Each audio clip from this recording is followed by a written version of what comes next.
वृंदावन बिहारी लाल की जय। गृहीत चेता राजर्षे आख्यानं यदधीतवान्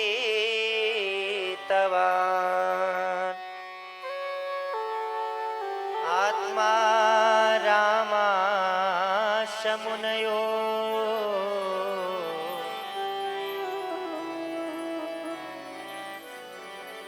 महाभारत के युद्ध में बहुत प्रकार की घटनाएं घटनी, विचित्र विचित्र घटनाएं घटी।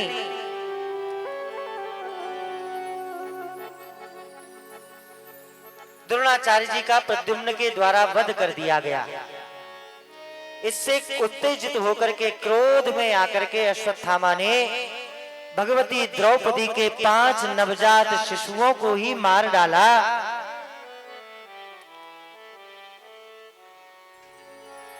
प्रातः काल में वार्ता खुली, अरे पांडवों के पुत्रों का वध हो गया। भगवती द्रौपदी अत्यंत विलाप करती है, अत्यंत भयानक भीषण विलाप करती है। और उसके बाद में अश्वत्थामा को अर्जुन ने पकड़ा और घसीटते हुए लेकर के आए, खूब मार लगाई।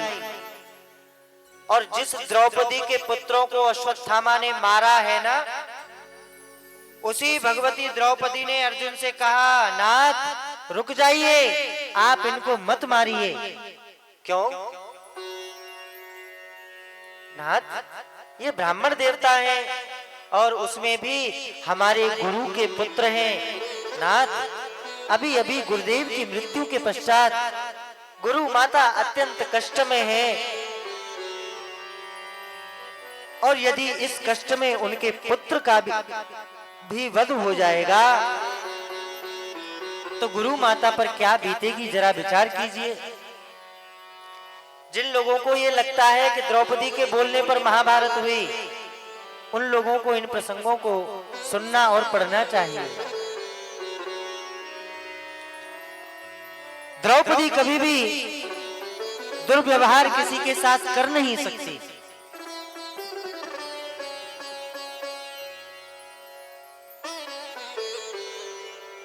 द्रौपदी ने जब ऐसा कहा तो अर्जुन ने धर्मराज युधिष्ठिर से पूछा अपने बड़े भैया से, बड़े भैया ये द्रौपदी सही बोलती है क्या? इसकी बात सही है कि मेरी बात सही है, बताओ। धर्मराज ने कहा, अर्जुन द्रौपदी की बात 100% एकदम सही है, सत्य है। अच्छा, भारत के आदमी को अपनी घरवाली की बात सबके सामने बड़ी हो जाए, ये बर्दाश्त नहीं होता। मेरी बात गलत हो गई, तेरी बात सही लोगों के सामने, ऐसा कैसे हो सकता है? भगवान श्री कृष्ण वहीं पर थे लेकिन दूर खड़े हुए थे। अर्जुन ने बुलाया। अब भगवान दूर क्यों खड़े थे? उनको बेचारे को लगता होगा कि भाई ये पति पत्नी का झगड़ा है, मैं बीच में पड़ूंगा खामे खाम, ये तो दोनों लड़ लड़ा के एक हो जाएंगे और मैं खारा हो जाऊंगा। इसलिए भगवान दूर खड़े हैं। अर्जुन ने बुलाया, केशव तुम्हें क्या सही लगता है? तो भगवान ने कहा, अर्जुन द्रौपदी की बात सही है लेकिन तुम्हारी बात गलत नहीं है। ये है कृष्ण, देखो पेच फंसा दिया। मतलब द्रौपदी की बात सही है लेकिन तुम्हारी बात भी गलत नहीं है। इसका अर्थ क्या है? अर्जुन समझ गए, इसको मारना भी है और मार करके जीवित भी रखना है। आप कोई इज्जतदार व्यक्ति हो और उसका समाज में आप उसकी बेइज्जती कर दो तो फिर वो जीते जी मरे हुए के ही समान है। जीते जी मर गया, इसी तो कहते हैं पुराने लोग, अरे जीते जी मर गए भाई, भयो का। ये होता है जीते जी मरना। अर्जुन ने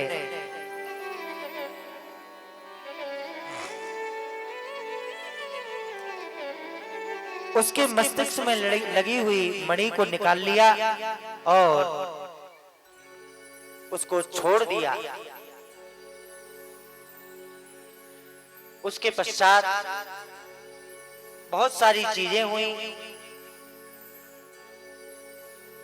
इस अश्वत्थामा ने क्या किया, अभिमन्यु की जो पत्नी थी, अर्जुन और सुभद्रा के बेटे थे अभिमन्यु, भगवान श्री कृष्ण के भांजे, भगवान की बहन का बेटा जिसका नाम था अभिमन्यु, उसकी पत्नी का नाम था सुभद्रा।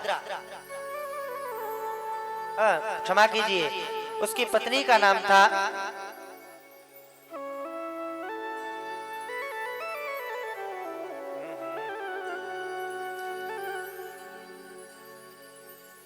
उत्तरा। इतनी देर बाद याद आया। उत्तरा अभिमन्यु की पत्नी। उत्तरा के पेट में एक गर्भ था, बालक था, और पांडवों का वंश चलने की एकमात्र आशा थी। सब समाप्त हो चुके थे युद्ध में, कौरवों की तरफ से तो कोई बचा ही नहीं था। पांडवों की एक आशा अभी तक थी, उत्तरा के गर्भ में पलने वाला बालक। और इस पापी अश्वत्थामा ने क्या किया, उस उत्तरा के गर्भ में भी जो बालक था उसके ऊपर ब्रह्मास्त्र का प्रयोग किया। किसका? ब्रह्मास्त्र का। चीखती हुई, चिल्लाती हुई, दौड़ी हुई उत्तरा जब आई, भगवान के समक्ष आते ही भगवान पहचान गए कि कुछ ना कुछ बहुत बड़ा कारण है। उत्तरा आकर के जमीन पर गिर पड़ी और भगवान उत्तरा के ही गर्भ में अंगुष्ठ मात्र रूप में प्रकट हो गए। कृष्ण कन्हैया लाल की जय। और वो छोटा सा बालक अपने गर्भ में अब क्या देखता है कि एक भयंकर भीषण शक्ति मुझे जलाने का प्रयास कर रही है, लेकिन छोटे से कृष्ण कन्हैया मुरली मनोहर मेरी रक्षा कर रहे हैं। भगवान ने उसका उपसंहार किया और उसके पश्चात उत्तरा ठीक हुई। अब भगवान विदा लेना चाहते हैं द्वारका की ओर। कुंती माता से कहते हैं, बुआ अब मैं जा रहा हूं। आज कुंती माता ने पहली बार रोते हुए कृष्ण के चरण पकड़ लिए। कहा, श्याम कितनी कितनी विपदाओं में तुमने मेरे बच्चों की रक्षा की, कितनी कितनी आपत्तियां मेरे ऊपर आई, मेरे बच्चों के ऊपर आई। उन सारी आपत्तियों में से हम निकल पाए, ये केवल और केवल तुम्हारी कृपा। कृष्ण आज मैं पहचान पाई कि तुम केवल मेरे भतीजे नहीं, तुम केवल वासुदेव कृष्ण नहीं, तुम तो साक्षात जगदीश्वर हो। और कुंती माता ने आज भगवान का पूजन किया। उसके बाद भगवान विदा हुए। काल निकलता गया। भगवान के परम धाम जाने का भी समाचार जब पांडवों को मिला, पांडव आज बहुत रोए। सबसे ज्यादा रोया है अर्जुन, क्योंकि सबसे ज्यादा प्रेम भगवान अर्जुन से करते हैं। देखो, रोता हुआ अर्जुन द्वारिका के रास्ते से लौट करके आ रहा है और मध्य में ही आज भीलों के द्वारा अर्जुन के ऊपर आक्रमण हो गया। अर्जुन आज हार गया सामान्य भीलों से, जो संसार के सर्वोच्च योद्धाओं से भी जीत गया महाभारत के युद्ध में। वे आज यहाँ पर सामान्य भीलों से हार गया। क्यों हार गया? क्योंकि समय बलवान नहीं होता, मनुष्य बलवान नहीं होता, समय बलवान होता है।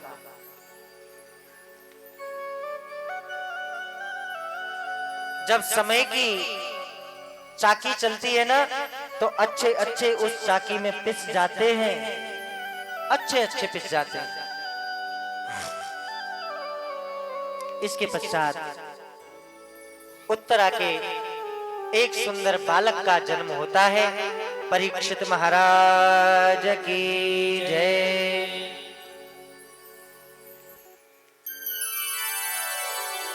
एक दिन की बात, परीक्षित महाराज मृगया के लिए वन में गए हुए हैं, शिकार खेलने के लिए वन में गए हैं। वन में पहुंचने के बाद, बहुत दूर निकलने के बाद उनको भूख लगी, प्यास लगी। दूर एक आश्रम दिखाई दिया तो आश्रम में प्रवेश किया। आश्रम में एक ऋषि समाधि लगा करके बैठे हुए हैं। समीप महर्षि जाकर के समीप महर्षि को प्रणाम किया, अपना परिचय दिया। मैं हस्तिनापुर नरेश परीक्षित महाराज आपके चरणों में प्रणाम करता हूं। अब महर्षि समीप थे समाधि में, इसलिए उन्होंने सुना नहीं। तो परीक्षित ने दोबारा कहा, उन्होंने दोबारा भी नहीं सुना। तिबारा कहा, तिबारा भी नहीं सुना।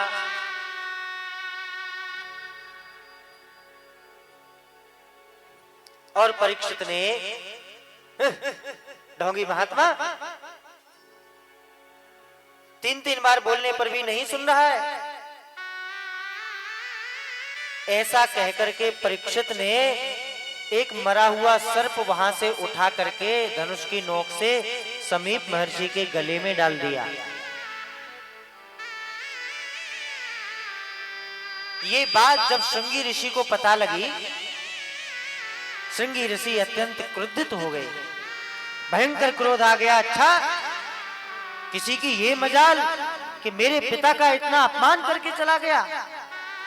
और श्रृंगी ऋषि ने क्या किया, इति लंघित मर्यादं तक्षक सप्तमे हनिः।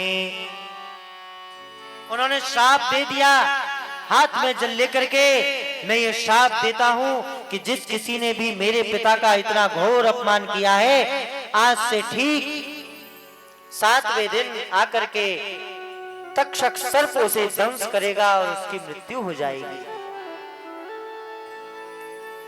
महाराज परीक्षित अपने घर पर लौट आए थे। जैसे ही श्रृंगी ने श्राप दिया, श्रृंगी के साथ पढ़ने वाले बच्चों ने शोर मचाना प्रारंभ कर दिया। अरे श्रृंगी भैया ने श्राप दिया, और कितना तगड़ा श्राप दिया, देखो तो सही। बात समीप महर्षि के पास पहुंची। उन्होंने कहा, बेटे, कभी परीक्षित के द्वारा कोई गलत काम नहीं हुआ जीवन में। भगवान के वे भक्त हैं, यदि उनके द्वारा कोई एक गलती हो भी गई तो वो क्षमा के पात्र थे, उनको क्षमा कर देना चाहिए था। लेकिन तुमने भी कभी जीवन में कोई श्राप नहीं दिया, आज तुम्हारे द्वारा श्राप दिया गया है। इसका अर्थ विधि का विधान कुछ और लगता है। इधर महाराज परीक्षित घर पर लौट करके क्या कर रहे हैं, अहो मया नीच मनार्यवत् कृतौ। महाराज परीक्षित अपने किए हुए का पश्चाताप कर रहे हैं कि अरे आज मैंने कितना नीच काम कर दिया, ये गलती मुझसे कैसे हो गई। क्या हुआ था, महाराज परीक्षित जब मृगया करने के लिए गए थे ना, तब एक बैल उनको मिला जिसके 3 पैर लूले थे और एक पग पर वो खड़ा हुआ था। एक भयंकर काला आदमी अपने पैर से उस बैल को मार रहा है। ये जैसे ही परीक्षित ने देखा, उनसे रहा नहीं गया और उन्होंने तुरंत एक बाण तरकस में से निकाल करके अपने धनुष पर जैसे ही प्रत्यंचा पर लगा करके खींचा, वह काला कलूटा आदमी दौड़ करके आया और उसने परीक्षित के चरणों को पकड़ लिया। महाराज, महाराज, मैं तो आपकी शरण में हूं, मेरी रक्षा करो। और उसने कहा कि महाराज, अब कली प्रारंभ हो गया है, इसलिए मैं अपने समय से आया हूं।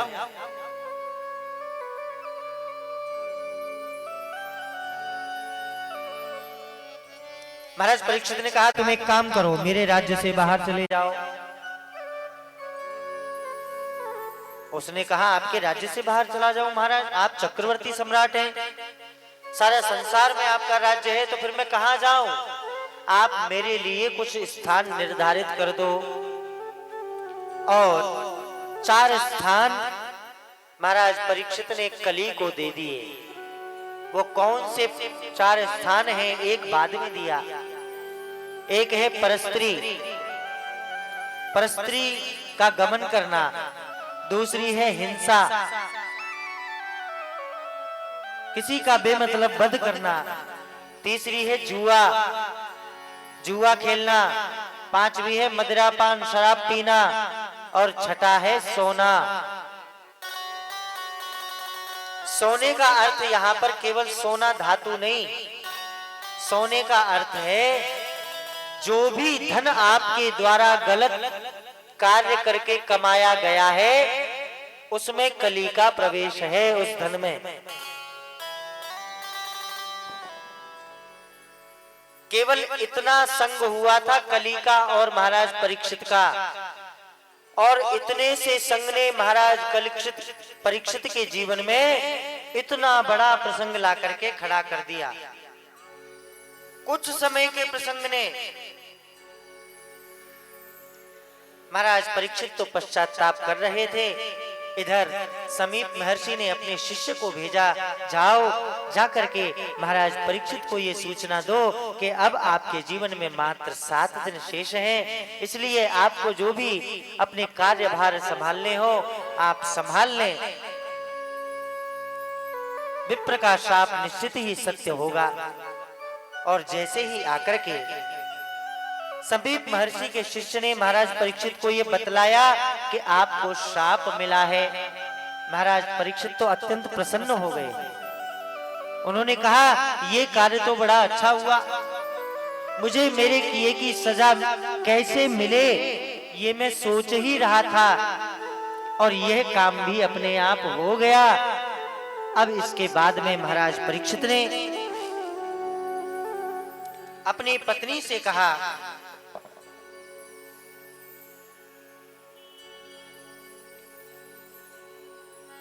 देखो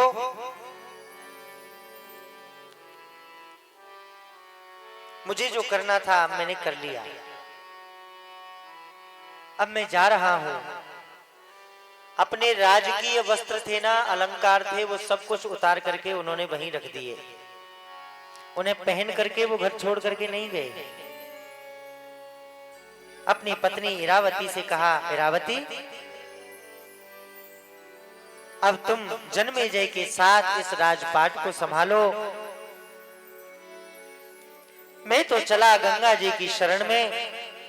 और केवल बोले नहीं, सब कुछ सौंप करके महाराज परीक्षित वहां से तुरंत गंगा मैया के चरणों में आकर के पहुंच जाते हैं।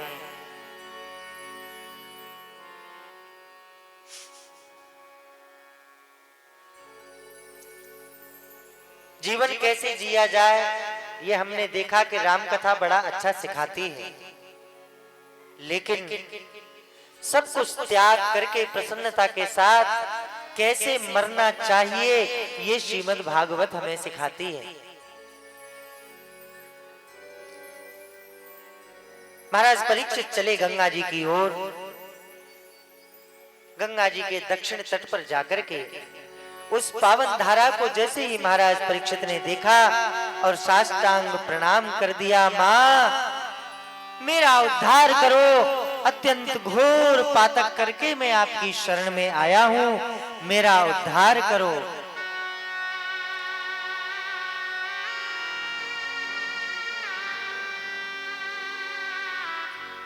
गंगा जी का स्तवन किया और संकल्प लिया महाराज परीक्षित ने कि अब जब तक हमारे इस शरीर में प्राण है तब तक ना हम अन्न को त्यागेंगे, ना अन्न को ग्रहण करेंगे, ना जल को ग्रहण करेंगे, और इस स्थान को छोड़ करके अब अन्यत्र कहीं नहीं जाएंगे।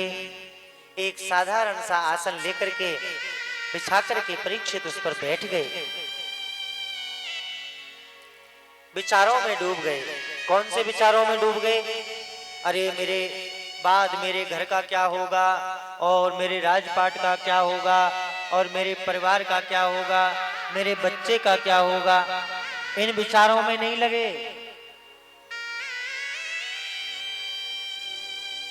उन्होंने तो अपना मन भगवान श्री कृष्ण के चरणों में समर्पित कर दिया, एकाग्र किया, और देखते ही देखते हिमालय की कंदराओं से अनेक ऋषि मुनि निकल निकल करके वहां आने लगे।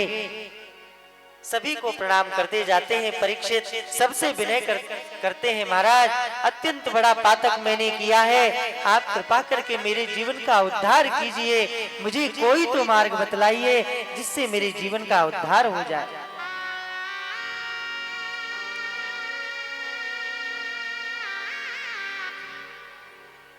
एकाएक सभी ने देखा गंगा जी की तटवर्ती झाड़ियों में से कौपीन धारण किए हुए दिव्य मंजुल मंगलमय मूर्ति एकाएक निकल करके सामने आई। सारे के सारे ऋषि मुनि उठ करके उनको आदर देते हैं। सुखदेव भगवान की जय। भगवान सुखदेव जी महाराज पधारे। परीक्षित ने साष्टांग प्रणाम करके आसन ग्रहण कराया, चरणों की पूजा अर्चना की और प्रार्थना की, गुरुदेव अब मेरे जीवन में बहुत अल्प समय बचा है, मुझे इस अल्प समय में क्या करना चाहिए, कैसे इस कम समय का उपयोग करके मैं परमात्मा को प्राप्त कर लूं, ऐसा कौन सा साधन है, कृपा करके आप मुझे बतलाइएगा। सुखदेव जी महाराज ने कहा, परीक्षित अब तुम निश्चिंत हो जाओ, अब तुम्हें चिंता करने की कोई आवश्यकता नहीं है, कुछ भी सोचने की बिल्कुल भी आवश्यकता नहीं है। मैं सुनाऊंगा तुम्हें वह ग्रंथ जिसे सुनने के बाद में जीव सहजता से परमात्मा के चरणों को प्राप्त कर जाता है।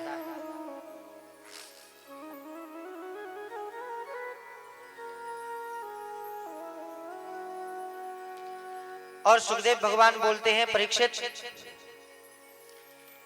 सबसे पहले जीवन में व्यक्ति को एक काम करना चाहिए। कौन सा काम? मेरे पास अभी तो बहुत सारा टाइम है, बहुत सारा समय है, इस बात को सबसे पहले त्याग देना चाहिए, बिल्कुल, क्योंकि मेरे पास समय बिल्कुल है नहीं। एक बार जो समय हमारे जीवन का चला गया, आप कुछ भी करके उस समय को वापस नहीं ला सकते। जो समय गया वो गया। आजकल लोग कहते हैं टाइम इज मनी, गलत। समय पैसा नहीं हो सकता, या पैसा समय नहीं हो सकता, क्योंकि एक बार पैसा आपके जीवन से चला गया और समय आपके हाथ में है, तो आप जीवन में 10 बार और कमा लोगे। लेकिन एक बार समय हाथ से चला गया तो आप कितना ही धन खर्च कर लेना, बीते हुए कल को आप वापस नहीं लेके आ सकते, कुछ भी करके नहीं ला सकते। ये विचार करने की बात है।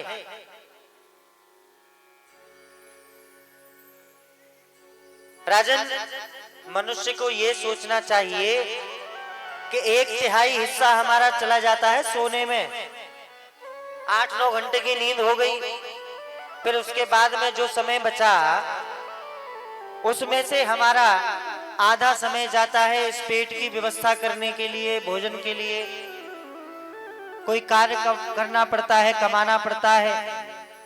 उसके पश्चात थोड़ा बहुत समय जाता है अपने शरीर को संभालने के लिए, इसको चमकाने में। फिर उसके पश्चात जो समय जाता है वो बच्चों को गोद में लेकर के हा हा हा करने में निकल जाता है।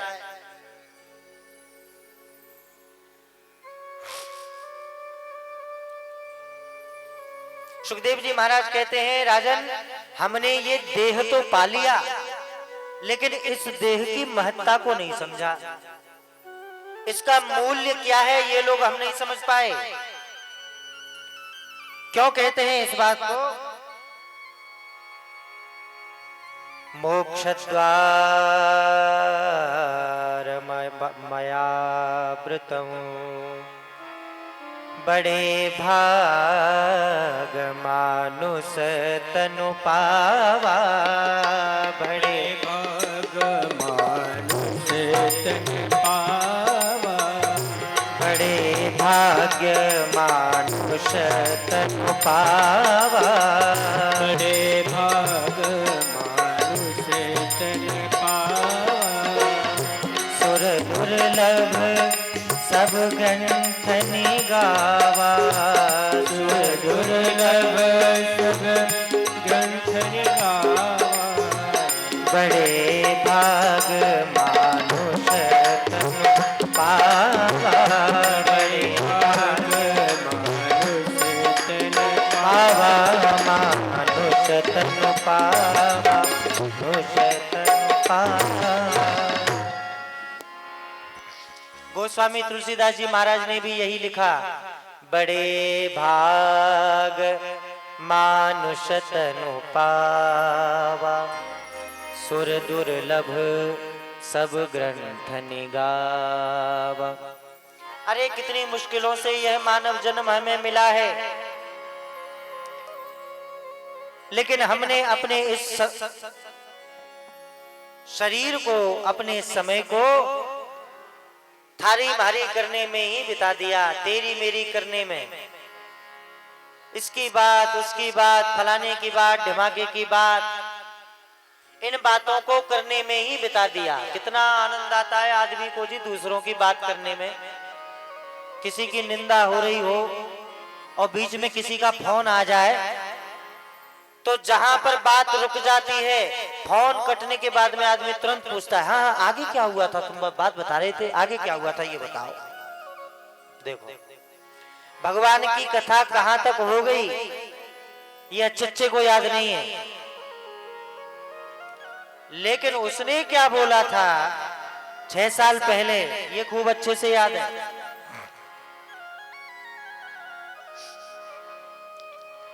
मैं कौन हूं, यह संसार किसने बनाया है, यह प्रश्न केवल मानव जन्म में ही संभव है।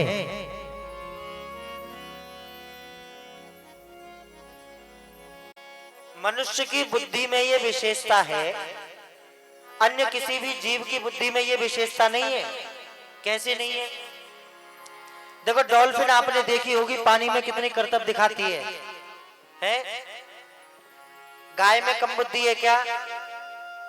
आप गाय को हाथ में घास लेकर के बुलाइए या रोटी लेकर के बुलाइए, वो दौड़ करके आएगी? आएगी कि नहीं आएगी? और हाथ में डंडा देखेगी तो आवेगी क्या? नहीं आएगी ना। बुद्धि तो गाय में भी है ना फिर, अब बुद्धि तो डॉल्फिन में भी है। लेकिन वो गाय, डॉल्फिन या चिंपैंजी, चिंपैंजी में कितनी बुद्धि है? सारे काम करता है चिंपैंजी। आप एक बार करके दिखा दो, तुरंत आपके सारे काम को करके दिखा देगा। जैसे जैसे आप करोगे वैसे वैसे करेगा। इतनी बुद्धि चिंपैंजी में होती है। और कुछ काम तो आदमी से भी बढ़ के कर देता है वो।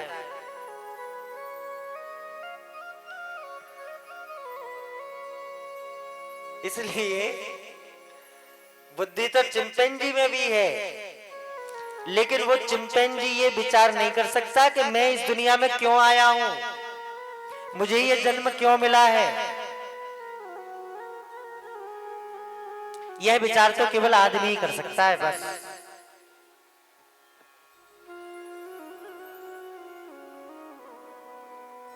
और इसी विचार को करने में हमारे जीवन की सार्थकता है, तभी हमारा जीवन सार्थक होगा।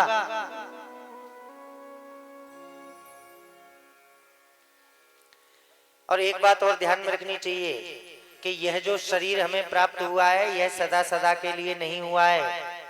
एक दिन तो हमारे जीवन में ऐसा जरूर आएगा जब अपना यह शरीर मिट्टी में मिलेगा और 4 कंधों के ऊपर हमें गंगा जी के तट पर ही जाना होगा।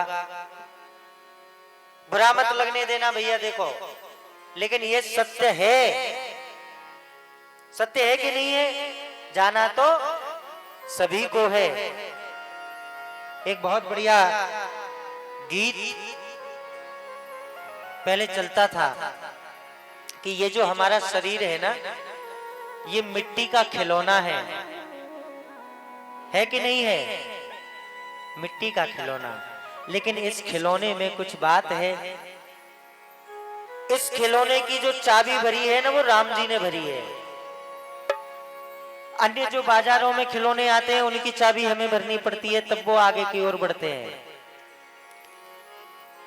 हमारा यह खिलौना बोलता भी है, चलता भी है, देखता भी है, सुनता भी है, खाता भी है, पीता भी है, रोता भी है, हंसता भी है। ये खिलौने सारे काम करता है। लेकिन ध्यान रखना कि जैसे मिट्टी के खिलौने और प्लास्टिक के खिलौने टूटते हैं ना, वैसे ही एक दिन इस खिलौने को भी टूटना ही टूटना है। वो तूने अजब रचा भगवान, खिलौना माटी का।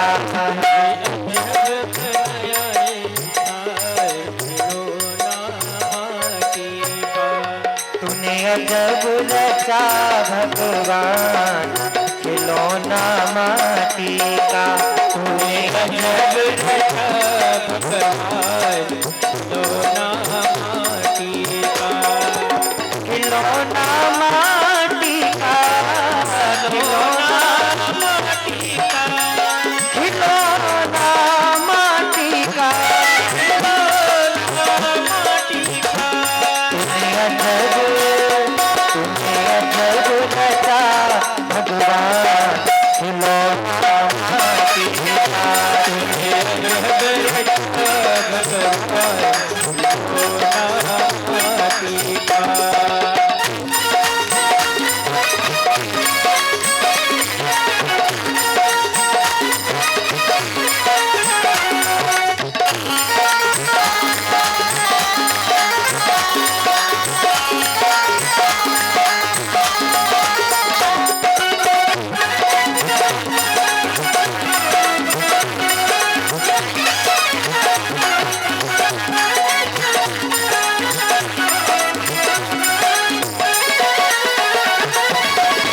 कान दिए हरि भजन सुनन को, कान दिए हरि भजन सुनन को। कान दिए हरि, कान दिए हरि, कान दिए हरि भजन सुनन को। कान दिए हरि भजन सुनन को। हाथ दिए कर दान, खिलौना माटी का।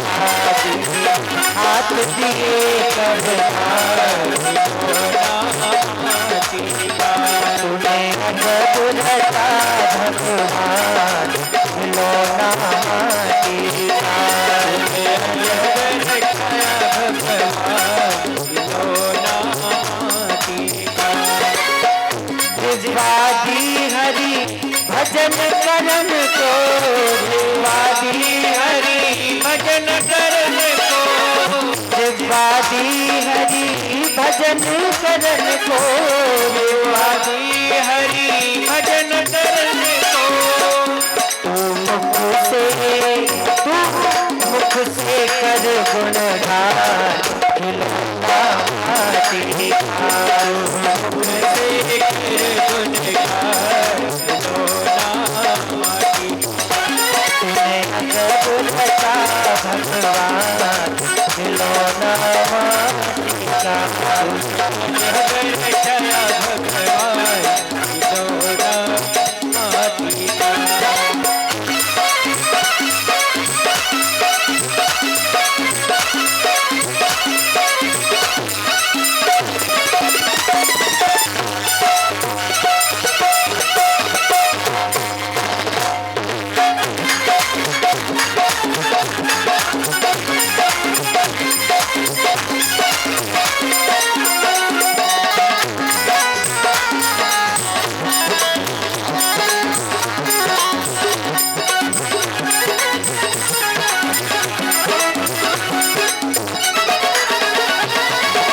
नेत्र दिए प्रभु दर्श करन को, नेत्र दिए प्रभु दर्श करन को।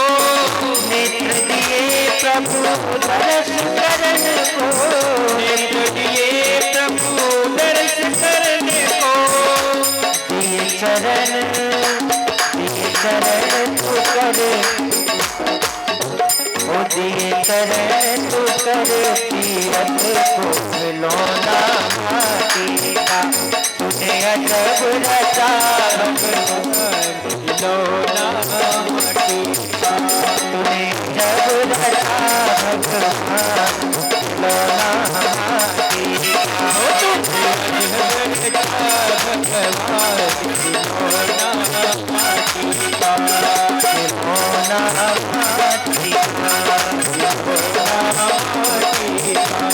खिलौना माटी का। खिलौना माटी का।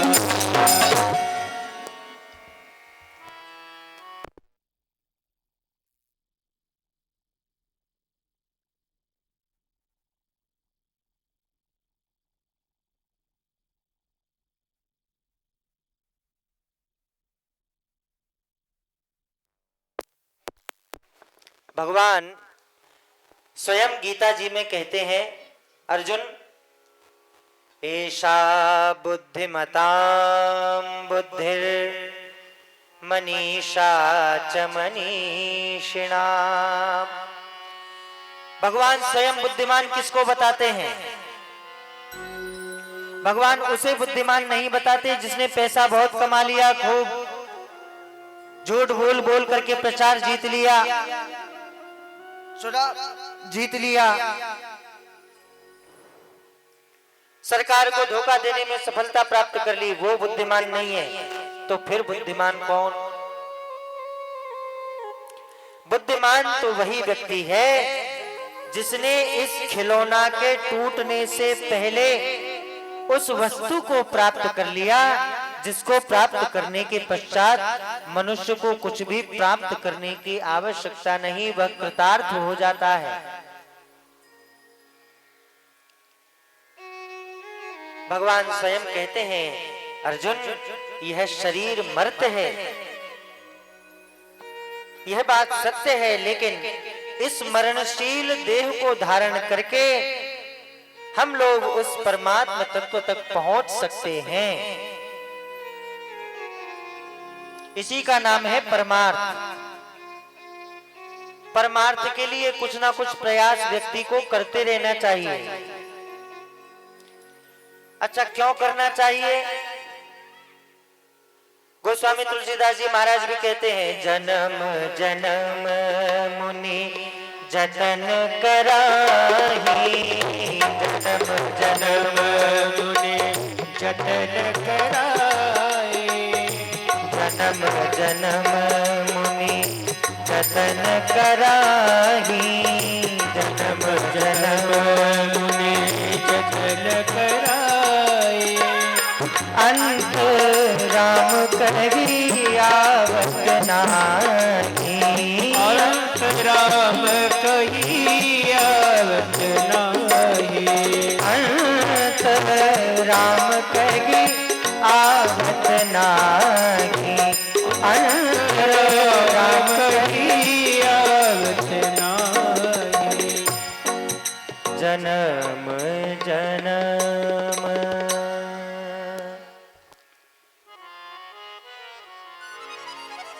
अंत काल में हमें परमात्मा के उस दिव्य नाम का स्मरण हो जाए, परमात्मा का स्मरण हो जाए,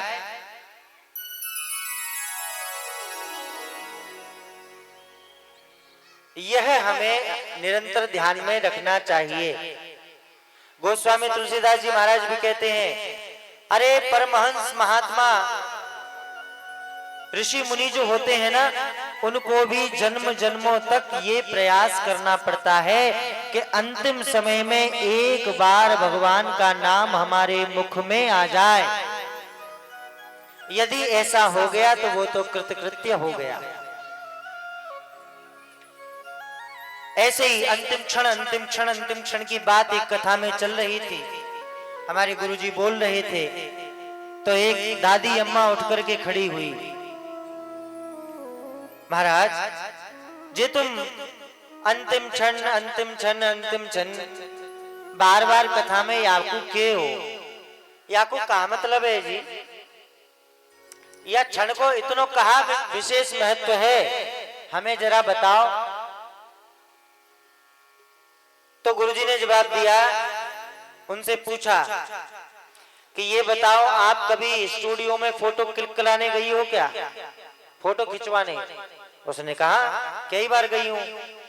तो बोले घर पे तैयार होने में कितना समय लगाती हो? उसने कहा 1 घंटा। ठीक है, मान लिया 1 घंटा। अच्छा ये बताओ ब्यूटी पार्लर में सज के आती हो या घर पे ही सज लेती हो?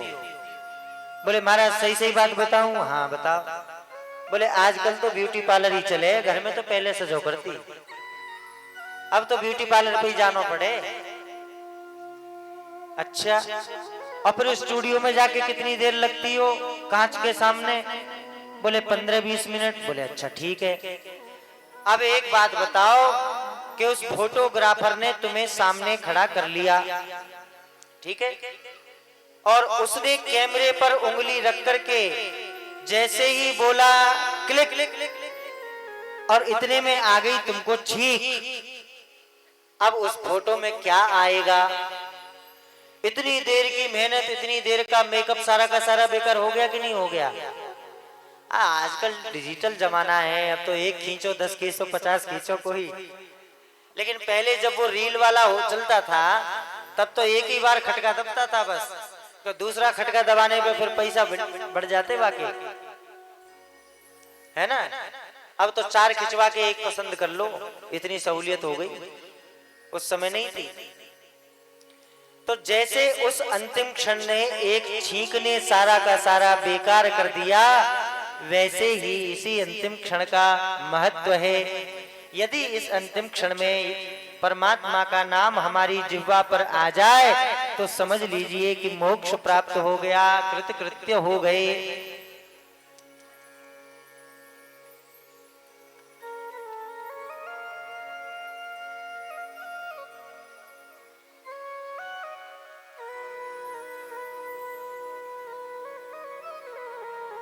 भगवान सुखदेव जी महाराज कहते हैं, राजन जरा मन में विचार करो, ये सब करते करते मनुष्य के पास कितना समय परमार्थ के लिए बचा और कितना समय उसने धर्म कार्य में लगाया।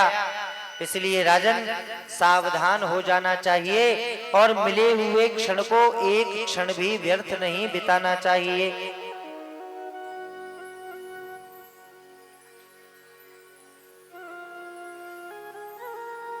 क्या करना? उसका अभ्यास करने के लिए क्या करना? अंतिम समय में भगवान का नाम हमें याद आए, इसके लिए जीवन भर अभ्यास क्या करना है? उसके लिए जीवन भर अभ्यास करना, भगवान की पूजा करना। पूजा से मन उचट गया कोई बात नहीं, हाथ में माला लेकर के जप करना। अगर जप से भी मन उचट गया तो कोई बात नहीं, भागवत की कथा में आकर के बैठ जाना।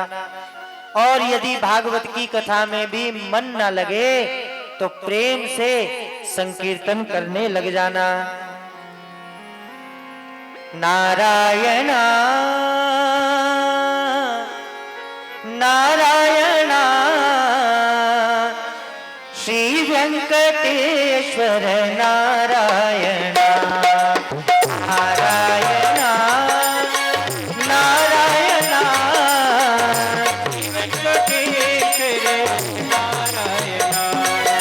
नारायण नारायण श्री वेंकटेश्वर नारायण नारायण नारायण श्री वेंकटेश्वर नारायण नारायण नारायण नारायण नारायण नारायण नारायण नारायण नारायण नारायण नारायण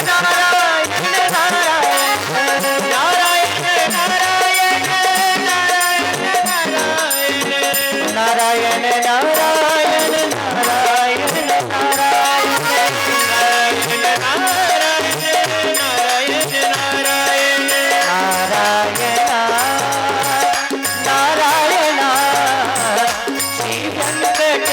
कटेश्वर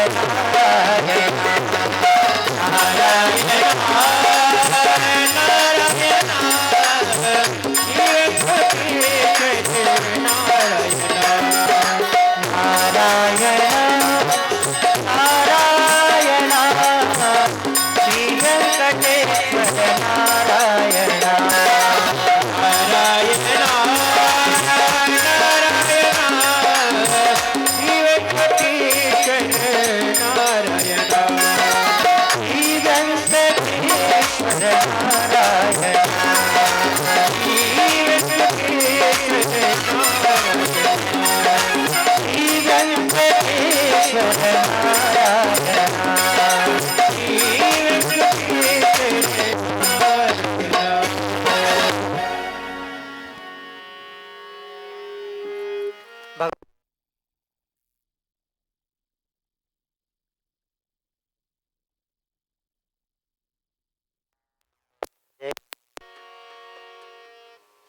भगवान का पूजन करना, भगवान का ध्यान करना, भगवान के किसी भी मंत्र का जाप करना और भागवत जी की कथा का श्रवण करना, भगवान नाम का संकीर्तन करना, ये सारे भगवान के स्मरण के ही उपाय हैं। इनमें सब में एक चीज कॉमन है और वो है भगवान का नाम, भगवान का स्मरण। सुखदेव जी महाराज कहते हैं, राजन अब ये सारे के सारे साधन जिस एक साधन में सिमट जाते हैं वो मैं तुम्हें सुनाऊंगा। इदं भागवतं नाम पुराणं ब्रह्म संहितं। राजन भागवत जी के श्रवण से सारे के सारे पाप सिमट जाते हैं, मिट जाते हैं, एकाग्र हो जाते हैं। औरों की तो बात छोड़ दो राजन, मैं आपको अपनी आप बीती बताता हूं। सब कुछ छोड़ करके मैं चला आया था, लेकिन जैसे ही भागवत के श्लोक मेरे कानों पर पड़े, मेरे चित्त को उन श्लोकों ने झकझोर दिया और अपनी ओर ऐसे मुझे खींच लिया जैसे बिना डोर कोई अपनी ओर मुझे खींच ले। स्वयं आकर के पिताजी के चरणों में मुझे गिरना पड़ा और पिताजी से ये प्रार्थना करनी पड़ी, पिताजी परिनिष्ठितो नैर्गुण्य उत्तम श्लोकलीलया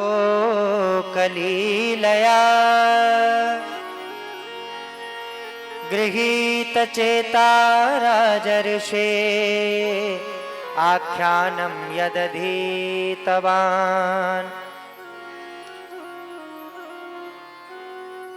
राजन ये भी चिंता करने की जरूरत नहीं है कि यह कौन तुम्हें सुनाएगा, मैं सुनाऊंगा।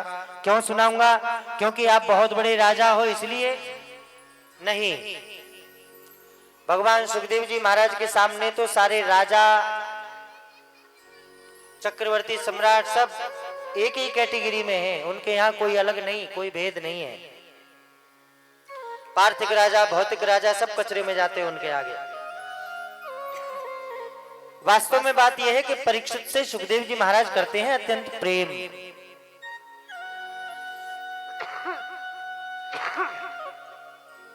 क्योंकि परीक्षित ने बचपन से ही भगवान की आराधना की है। और सुखदेव जी कहते हैं, राजन जो कृष्ण का हो गया वो तो अपने आप मेरा हो गया। राजन अरे महाराज, खटवांग के पास तो आधा मुहूर्त बचा था, तुम्हारे पास तो अभी 7 दिन हैं। काल कितना लंबा है इसका समय नहीं है। उस काल में हमने साधन कितनी गहराई से किया है इसका महत्व अधिक है। और सदगुरु का सबसे पहला काम यही होता है कि वो अपने शिष्य को निर्भय कर दे। उसके अंतःकरण में जो भय है, मन में जो डर है, उस डर को निकाल दे। वही सच्चा गुरु होता है। अच्छा, अंधकार दूर कैसे होगा? अंधकार को दूर करने का सबसे सरल उपाय है कि जहां अंधकार हो वहां पर एक प्रकाश की लौ जला दीजिए, कोई एक छोटा सा दीपक जला दीजिए, अंधकार अपने आप समाप्त हो जाएगा। सुखदेव जी महाराज कहते हैं, राजन,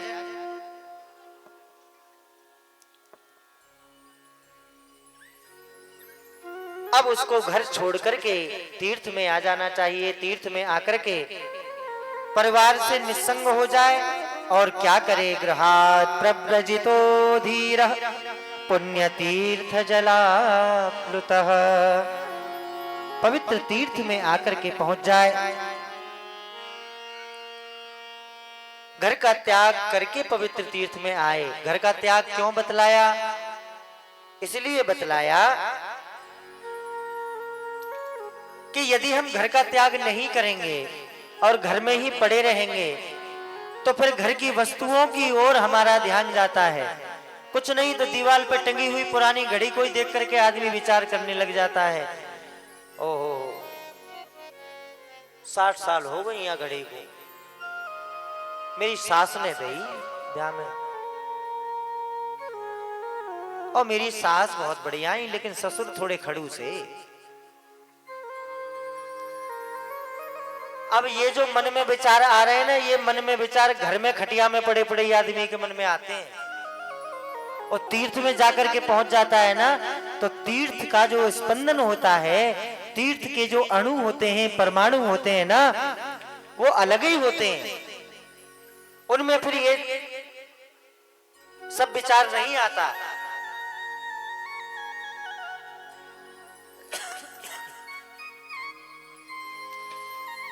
कुल मिलाकर के बात यह है कि उसका मन उस घड़ी को देख करके अटक गया, मतलब मन फिसल गया। इसके पश्चात क्या किया जाए? अपने अपने गुरु के द्वारा दिए हुए मंत्र का जाप किया जाए, उनका स्मरण किया जाए, और फिर अंतरंग में भगवान का ध्यान करके जितासनो जितश्वासो जितसंगो जितेन्द्रियः स्थूले भगवतो रूपे मनः संधारयोधियाः। अब तो केवल अंतःकरण में उसे परमात्मा का ही दर्शन होना चाहिए मात्र। देखो, कथा इतनी है और समय इतना है नहीं? कथा तो इतनी जे इतनी यो और समय इतनो। अब कितनी कथा कहां से बोली जाए, कितनी छोड़ी जाए, नहीं छोड़ी जाए कि बोली जाए, बड़ी जो है विचित्र स्थिति पैदा हो जाती है। सुखदेव जी महाराज कहते हैं, राजन,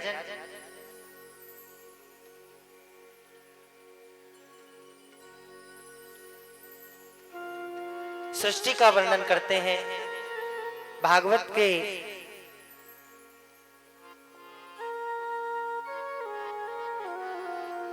आगे चलकर के क्या हुआ। वे कहते हैं कि यह ज्ञान मुझे तो वेदव्यास जी से प्राप्त हुआ, लेकिन वेदव्यास जी को ज्ञान नारद बाबा से, नारद जी को ब्रह्मा जी से प्राप्त हुआ है। और सृष्टि के आरंभ में जब ब्रह्मा जी भगवान के नाभि कमल में प्रकट हुए एक पुष्प में, तो हरि की इच्छा से ऊपर ब्रह्मा जी का प्रादुर्भाव हुआ। अच्छा, उनके मन में आया कि मुझे चारों दिशाओं में एक साथ देखना है, तो उनके 4 मुख अपने आप प्रकट हो गए। ब्रह्मा जी ने मन में विचार किया कि मैं जिस कमल पर बैठा हूं, इस कमल की डंडी आखिर कहां है, ये नीचे कहां रुका हुआ है, इसका मूल कहां है।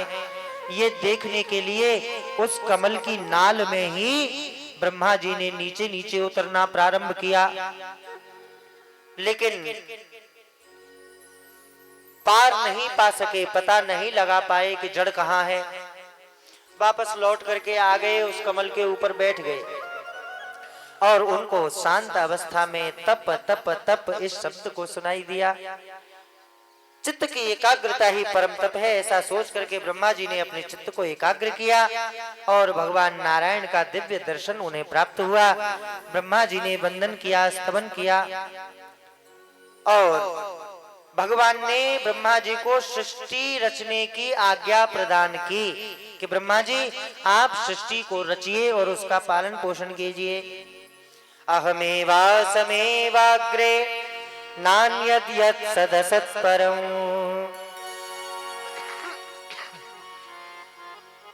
एतन्मतं समातिष्ठ परमेन समाधिना। भगवान ब्रह्मा जी से कह रहे हैं, ब्रह्मा जी सृष्टि के आरंभ में केवल मैं था, सृष्टि के अंत में भी केवल मैं ही रहूंगा और सृष्टि के रूप में केवल मैं ही हूं, अन्य कोई नहीं है। यदि इस बात को आप अच्छे से समझ जाएंगे कि ये सब कुछ मेरा ही है, मेरा ही रूप है, तो आपको व्यामोहित नहीं होना पड़ेगा। संसार था नहीं, ऐसा कभी कोई समय नहीं था, नया कुछ भी निर्माण होता नहीं, वह यहीं से प्रकट होता है और इसी में लीन हो जाता है। ब्रह्मा जी ने संकल्प से जीवों का निर्माण किया, मन नहीं भरा तो सनत कुमार आदिकों का निर्माण किया। चारों सनत कुमार पिताजी की आज्ञा ना मान करके भगवान का भजन करने के लिए चले गए और इसके पश्चात ब्रह्मा जी ने स्वयं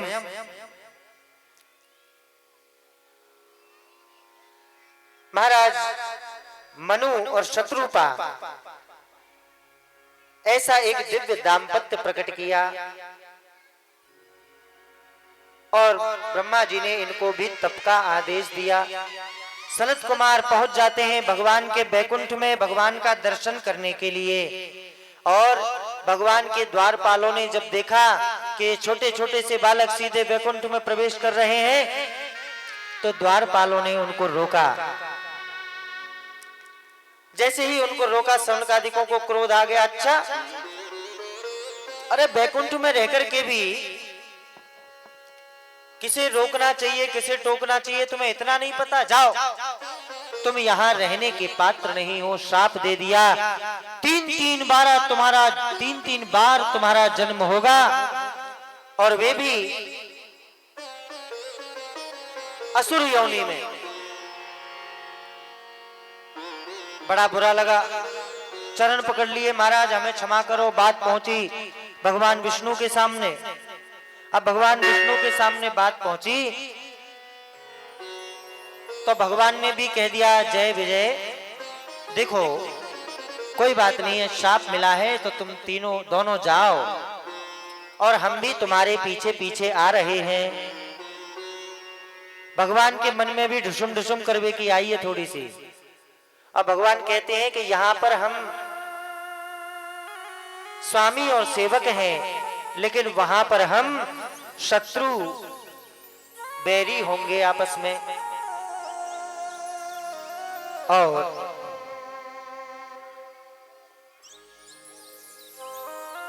जय विजय का मृत्यु लोक में आगमन हुआ। अब जय विजय के लिए एक पापी गर्भ की आवश्यकता थी, पापमय गर्भ की। सायंकाल की वेला में दिति ने महर्षि कश्यप से गर्भाधान के लिए आग्रह किया। सायंकाल की बेला, देखो सायंकाल की बेला में कुछ नियम हमें पालन करने चाहिए। एक तो सूर्य छिपने से 1 घंटे पहले और 1 घंटे बाद तक व्यक्ति को कुछ खाना नहीं चाहिए। दूसरा, पढ़ना नहीं चाहिए, पढ़ाई भी नहीं की जाती है। तीसरा, कभी भी मैथुन नहीं करना चाहिए, संभोग नहीं करना चाहिए इस समय पर। ये कुछ नियम हम लोगों को पालन करने चाहिए। भगवती दिति नहीं मानी और महर्षि कश्यप ने कहा, दिति अब इसका परिणाम ये हुआ कि तुम्हारे होने वाला बालक अत्यंत पापी होंगे। भगवती दिति क्या कर सकती थी, रोई। तो महर्षि कश्यप ने कहा, कोई बात नहीं, तुम्हारे बेटे तो पापी रहेंगे, लेकिन तुम्हारे घर में तुम्हारा जो नाती आएगा ना, वो भगवान का बहुत बड़ा भक्त होगा।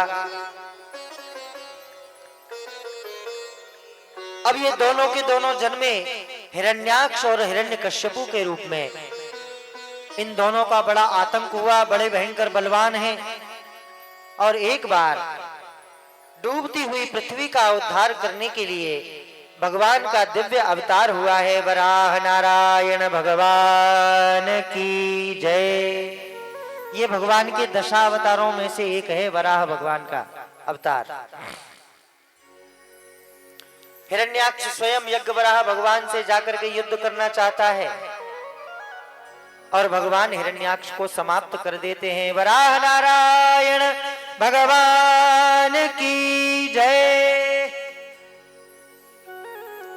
अब भूमंडल पर मुनीश्वरों का तप, मनु शत्रुपा, इन दोनों का गृहस्थाश्रम प्रारंभ हुआ। मनु और शत्रुपा के 3 कन्याएं हैं, भगवती देवहूति, भगवती आकुति और प्रसूति। ये उनकी 3 कन्याएं रही। भगवती देवहूति जब विवाह के योग्य हुई तो माता पिता के मन में चिंता हुई कि अब हमारी बेटी को विवाह है जानो चाहिए टाइम पे। और एक दिन देवर्षि नारद जी स्वयं मनु एवं शत्रुपा के पास पधारे। दोनों ने सुंदर स्वागत किया, प्रार्थना की, महाराज आप हमारी बेटी देवहूति के लिए कोई योग्य वर बतलाइएगा। नारद जी कहते हैं आपकी बेटी के लिए एक योग्य वर है। सिद्धाश्रम में निवास करने वाले महर्षि कर्दम, वे आपकी पत्नी के लिए सर्वयोग्य पति हैं और उनके मन में गृहस्थाश्रम करने का विचार भी है। यदि आपकी इच्छा हो तो मैं उनसे जाकर बात कर सकता हूं। मनु और शत्रुपा ने कहा महाराज आप जाकर के बात क्या करोगे, हमको भी संग लेकर के चलो। और चारों लोग आकर के पहुंच गए नारद जी के पास। नारद जी से प्रार्थना की कि हम अपनी पुत्री का विवाह, महर्षि कर्दम जी से प्रार्थना की कि हम अपनी पुत्री का विवाह आपके साथ करना चाहते हैं। महर्षि कर्दम ने कहा कि देखो घर तो मैं भी बसाना चाहता हूं, लेकिन मेरी कुछ शर्तें हैं। शर्त कौन सी? मुझे एक फॉर्च्यूनर चाहिए साहब पहले, हाँ तभी घोड़े पे बैठूंगा। ऐसी शर्तें पहले नहीं हुआ करती थी। आजकल के लोगों ने ये नई प्रथाएं प्रारंभ कर दी, दहेज वाली।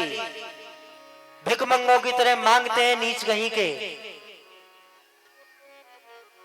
शादी की बात करो तो 50 लाख, 1 करोड़। ये धोतरी कैसे खुलना है इनकी 1-1 करोड़ को, मेरी तो यही समझ में ना आवे।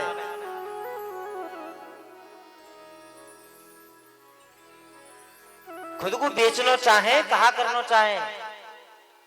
और इसी के कारण ही आज हमारे समाज में जो घर टूट रहे हैं ना, जो तलाक तलाक तलाक ये जो हो रहा है, ये इसी कारण से हो रहा है। एक दूसरे को व्यक्ति समझने की बात नहीं करता। तेरे बाप ने कहा दयो और तेरे बाप ने कहा दयो, इन चीजों में ज्यादा पड़ा हुआ है। महर्षि कर्दम जी ने कौन सी शर्त रखी? महर्षि कर्दम जी ने जो शर्त रखी है ना, वो ये है कि एक बेटा होने तक मैं घर पर रुकूंगा। जिस दिन मेरे बेटा हो जाएगा मैं घर का त्याग कर दूंगा। माता पिता ने बेटी से पूछा क्या कहती हो देवहूति? देवहूति ने कहा मैं भी ऐसे पति की सेवा करके अपने आप को धन्य करना चाहती हूँ।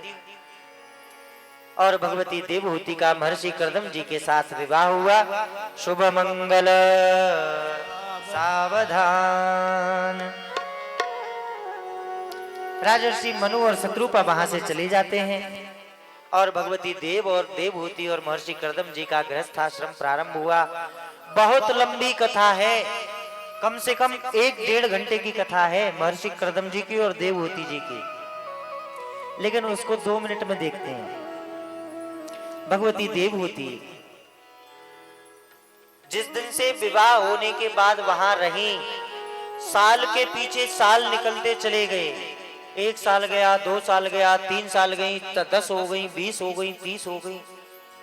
महर्षि कर्दम जी को अपनी पत्नी से एक बार भी बात करने का टाइम नहीं मिला, एक बार भी। आजकल तो आदमी की बात पक्की होती नहीं, उससे पहले ही व्हाट्सएप पे मैसेज भेजना होता है, आई मिस यू, और उधर से भी आता है आई मिस यू टू, तुरंत। यहाँ दोनों पति पत्नी सालों हो गए, एक दूसरे से बातें ही नहीं की। आदमी को इतना टाइम नहीं कि एक बार पत्नी से पूछ ले। और एक दिन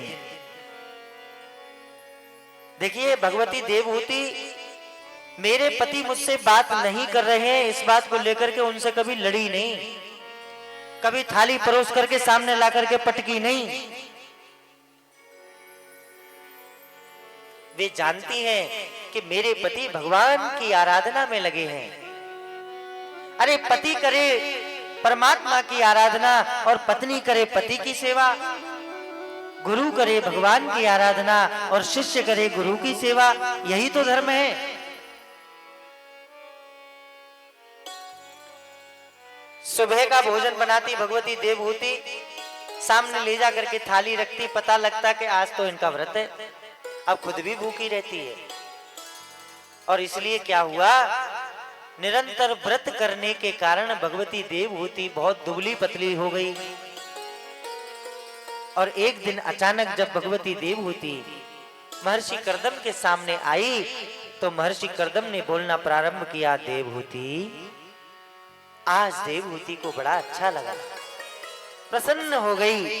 पहली बार पति ने मेरा नाम अपने मुख से लिया। देवहूति,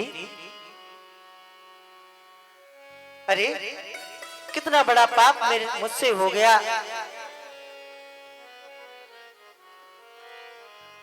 मैंने तुमसे एक बार भी बात नहीं की। देवहूति, एक काम करो,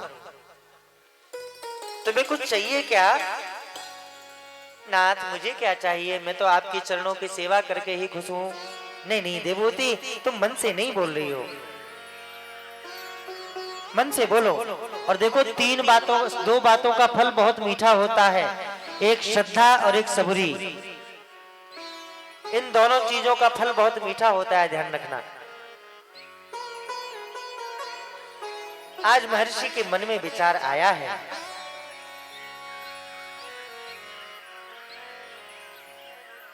महर्षि कर्दम जी की आंखों से भी आंसू चल रहे हैं, गदगद वाणी से बोल रहे हैं, देवहूति तुमने मुझे जीत लिया।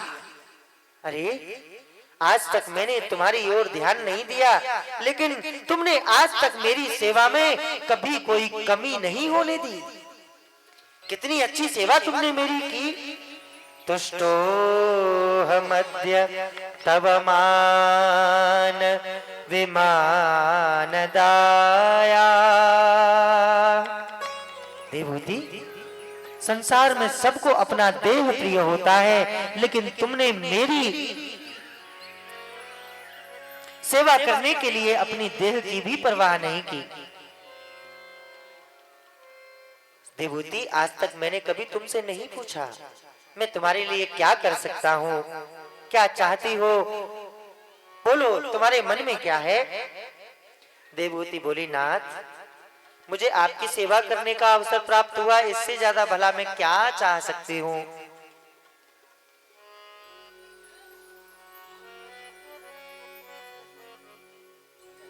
महर्षि कर्दम ने कहा, क्या मैं तुम्हें कुछ दे नहीं पाऊंगा, ये विचार मन में कर रही हो? देवहूति, मैंने अपनी तप बल से बहुत सारी सिद्धियों को प्राप्त किया है, जो तुम्हें चाहिए मैं वो तुम्हें दूंगा। भगवती देवहूति ने आज बोला अपने पति से, नाथ, मैं चाहती हूँ कि मेरे घर में एक छोटा सा प्यारा सा नन्हा सा बालक हो। अच्छा, गृहस्थाश्रम करना चाहती हो, लेकिन प्रिय, अब तुम्हारा शरीर गृहस्थाश्रम करने लायक बचा नहीं है, इसलिए जाओ जाओ तुम एक बार बिंदु सरोवर में जाकर के डुबकी लगा करके आओ। भगवती देवहूति बिंदु सरोवर में डुबकी लगाने के लिए गई। और जैसे ही भगवती ने डुबकी लगा करके ऊपर आई है जल में, एकदम देखा उनका सारा का सारा शरीर एकदम परिवर्तित हो गया, बदल गया। और 1000 दासियां उनकी सेवा करने के लिए वहां पर खड़ी हैं। इतने में क्या हुआ, करदम जी ने आश्रम में बैठे बैठे अपने योग बल से अपना देह परिवर्तित कर लिया। और जब दासियां सुंदर सजा करके भगवती देवहूति को लेकर के आई, दोनों ने एक दूसरे को ऐसे देखा जैसे आज ही भामर पड़ी हो। एक दूसरे को देख करके बड़े प्रसन्न हुए। और इसके पश्चात महर्षि करदम जी ने देवहूति से पूछा, कहीं बाहर जाना चाहती हो क्या? देवहूति बोली, कहाँ जाएंगे, कैसे जाएंगे? करदम जी बोले, इसकी बात की चिंता तुम क्यों करती हो? ये देखो कहते ही जिस ओर हाथ किया, इशारा किया, वहीं पर एक दिव्य विमान प्रकट हो गया। अपने आप चलने वाला, रत्नों के दीपक जलते हैं, बड़ी सुंदर बैठने की व्यवस्था है, एयर कंडीशन लगा हुआ है, गर्मियों में ठंडा और ठंडक में गर्म रहने वाला है, और किसी भी चलाने वाले की आवश्यकता नहीं है, मन से चलने वाला है। जो उसमें बैठ करके अपने मन से उसको चलाएगा, हाकेगा, वैसे चलेगा। इसके पश्चात भगवती देवहूति को लेकर के महर्षि करदम खूब भागे फिरे। और लौटने के पश्चात इनके घर में एक दिव्य बालक का जन्म होता है। भगवती देवहूति ज्ञान की जिज्ञासा करती हैं अपने पति के चरणों में जाकर के, क्योंकि वे देखती हैं कि अरे मैं महलों में रहती हूँ और मेरे पति झोपड़ी में रहते हैं, फूस की कुटिया में रहते हैं,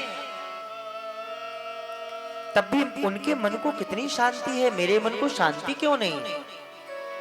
आकर के ज्ञान की प्रार्थना की। महर्षि करदम ने कहा, देवहूति, अरे परमात्मा नारायण स्वयं तुम्हारे पुत्र के रूप में जन्म लेकर के यहाँ आने को तैयार है, लेकिन तुम ही पता नहीं कहाँ भटकी हुई हो, कहाँ अटकी हुई हो। और भगवान कपिल महामुनि का दिव्य अवतार महर्षि करदम जी के घर में हुआ। कपिल नारायण भगवान की।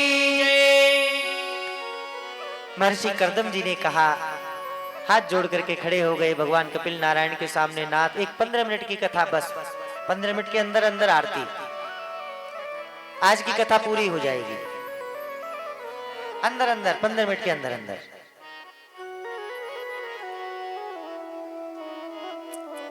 अब देखिए, भगवती देवहूति के घर में कौन आया है? सब भगवान नारायण पधारे हैं कि नहीं पधारे हैं?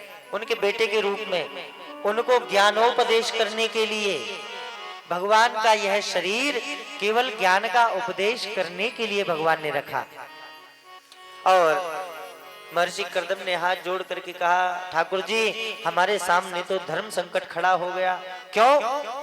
अरे क्योंकि हमने वचन दिया था विवाह से पूर्व कि एक बच्चे का जन्म होने के पश्चात हम वन में चले जाएंगे। भगवान कपिल नारायण ने कहा, करदम जी, आप सिद्ध पुरुष हैं, आप यदि मुझे यहाँ से छोड़ करके वन में जाते हैं तो उसका दोष आपको नहीं लगेगा, और यदि आप घर में रहते हैं तब भी आपको दोष नहीं लगेगा। लेकिन महर्षि करदम तो घर का त्याग करके चले गए। अब घर में केवल माता देवहूति और कपिल भगवान महामुनि। अब मैया तो भूल गई कि ये मुझे ज्ञानोपदेश करने के लिए पधारा है। अब मैया भूल गई तो भगवान उपदेश कैसे करें?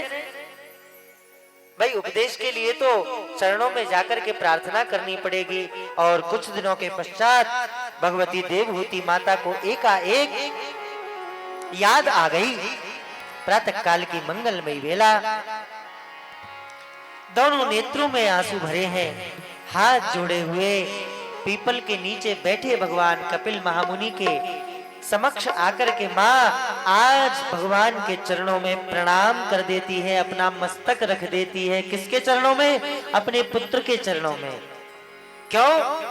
पुत्र मान करके नहीं रखा, गुरु मान करके उनके चरणों में अपना मस्तक रख दिया। त्वन्तागताहं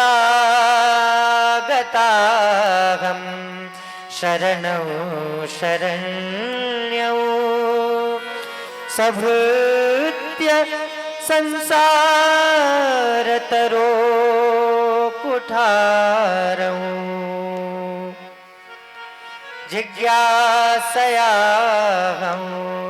प्रकृते पुरुषस्य नमामि सद्धर्मविदां वरिष्ठं।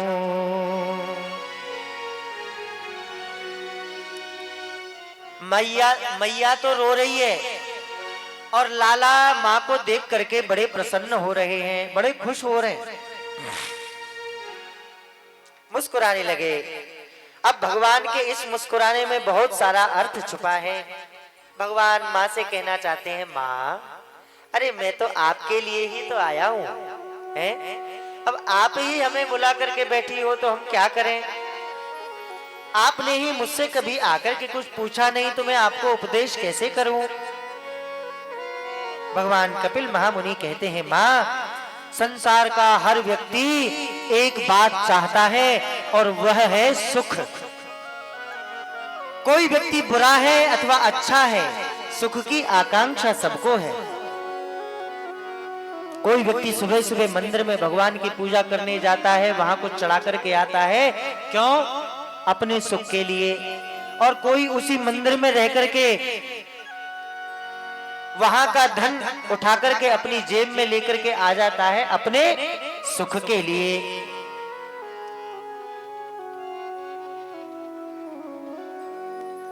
कोई दवा खाता है अपने सुख के लिए और कोई दारू पीता है अपने सुख के लिए।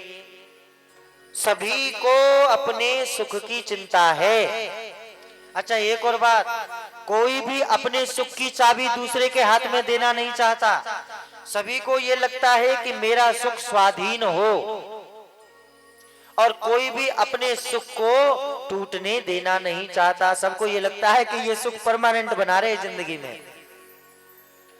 लेकिन आपने सुना होगा कवि प्रदीप का एक गीत, सुख दुख दोनों रहते जिसमें जीवन है वो गाँव, कभी धूप कभी छाँव, कभी धूप कभी छाँव।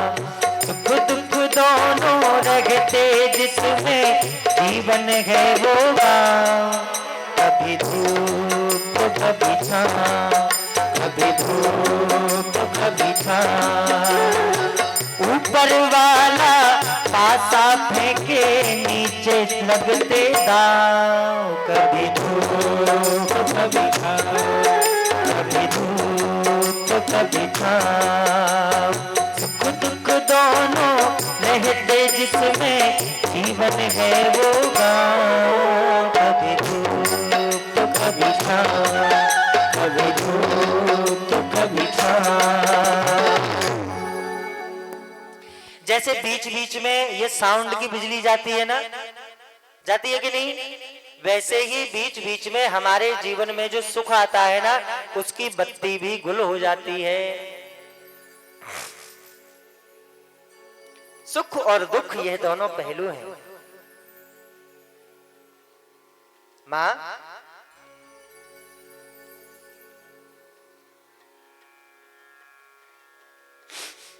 सारे संसार में भाग दौड़, यहां वहां कहां सुख मिलेगा, कहां शांति मिलेगी?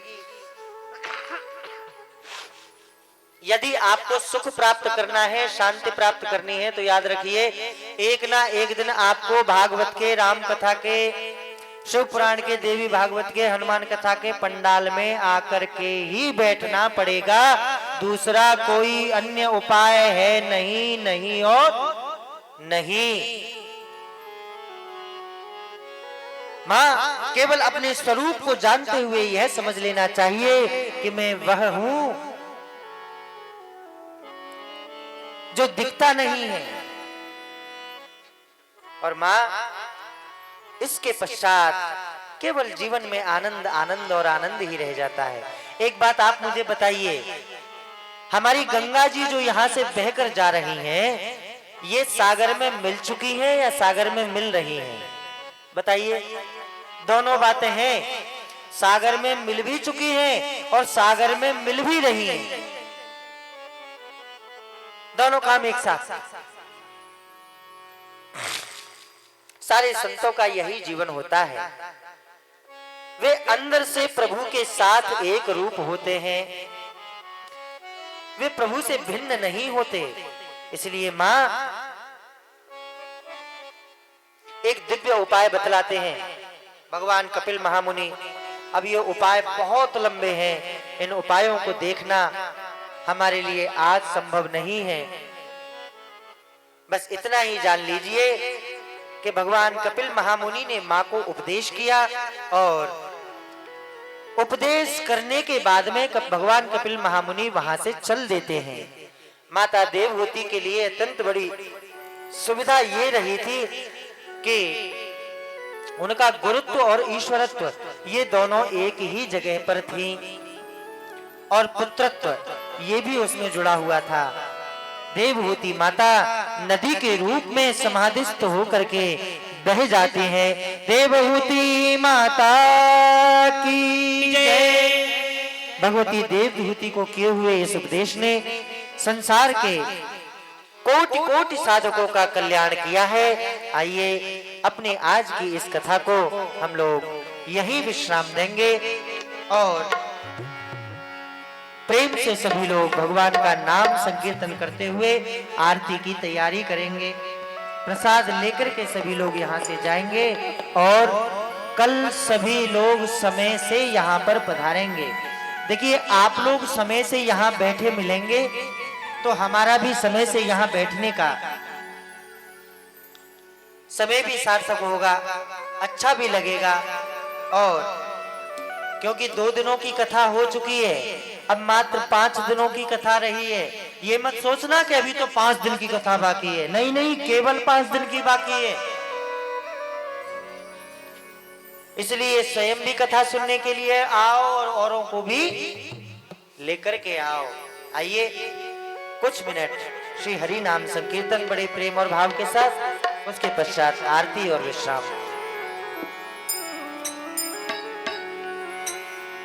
हरे राम राम राम सीता राम राम राम। हरे राम राम राम सीता राम राम राम। हरे राम राम राम सीता राम राम राम।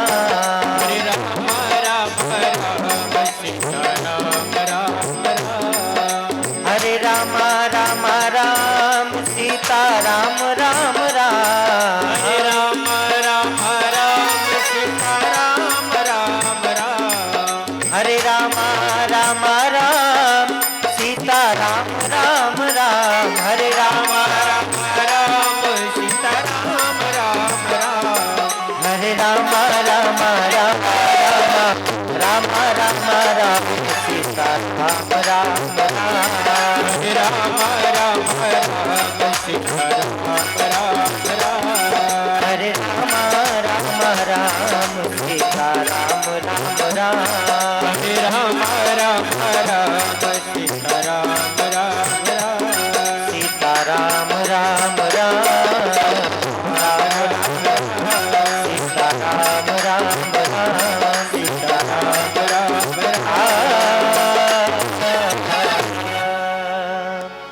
गोपाल कृष्ण भगवान राम की जय। श्री वृंदावन बिहारी लाल की की जय। श्री बांके बिहारी लाल की की जय। श्रीमद् भागवत भगवान की जय।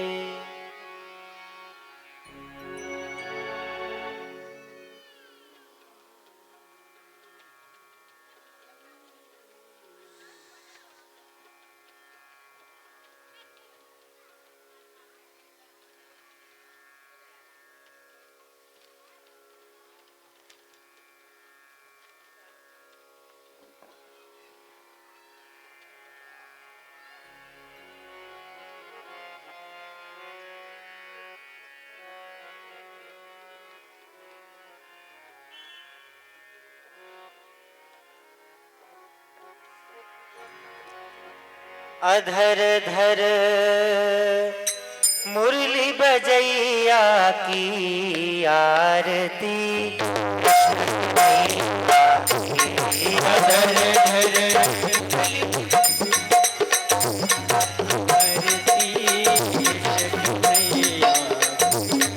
अधर धर मुरली बजैया की आरती, कृष्ण कन्हैया अधर धर मुरली बजैया की आरती, कृष्ण कन्हैया। कृष्ण तुम मथुरा जन्म लियो, कृष्ण तुम मथुरा जन्म लियो, नंद घर मंगलाचार कियो, नंद घर मंगलाचार कियो, यशोदा गोद खिलैया की आरती, कृष्ण कन्हैया यशोदा गोद खिलैया की आरती, कृष्ण कन्हैया।